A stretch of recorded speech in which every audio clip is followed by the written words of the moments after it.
My understanding was the reason the Affordable Care Act was going to work is because healthy young people were going to go out and get insurance and pay a premium that wasn't going to get used because they were healthy young people, and that money in the system was going to keep the rates down for everyone else, and it just didn't work that way. My uncle on my mother's side is Dick Butler. He started the business, just him and one truck, and grew, got a good reputation. We are almost probably 85 or 90% residential roofing. I care about what happens to these guys when they go home. As a small business, we are small enough that we do not have to offer insurance.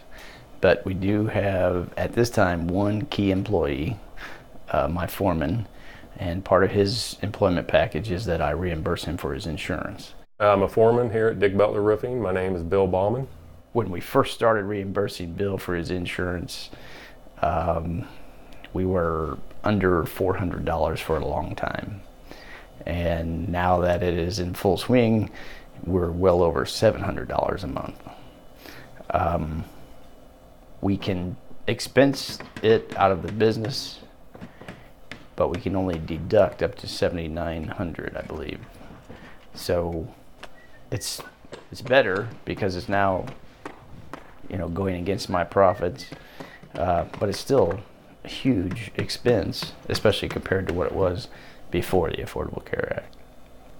He was willing to do anything he can possibly for me. I mean, being such a small company, he doesn't have the finances to be able to do like big companies do.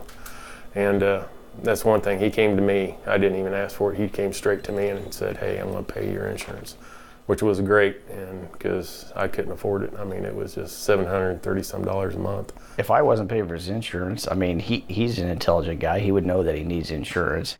I mean, I don't expect anything to be free.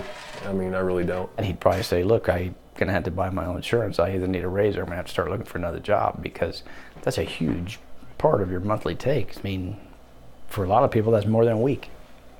The Affordable Care Act made all of us that have been paying for insurance all of our life pay lots more. It's sort of like trying to balance the budget on the shoulders of rich people, and you can't do that. We all are in this together, and so it's kind of a slap in the face to call it the Affordable Care Act when you're someone like Bill that 10 years ago paid $230 a month, and now his premium is $730 a month. It's not implemented correctly. It was never written correctly. It's a political thing. It's not a healthcare thing, and that's what's sad.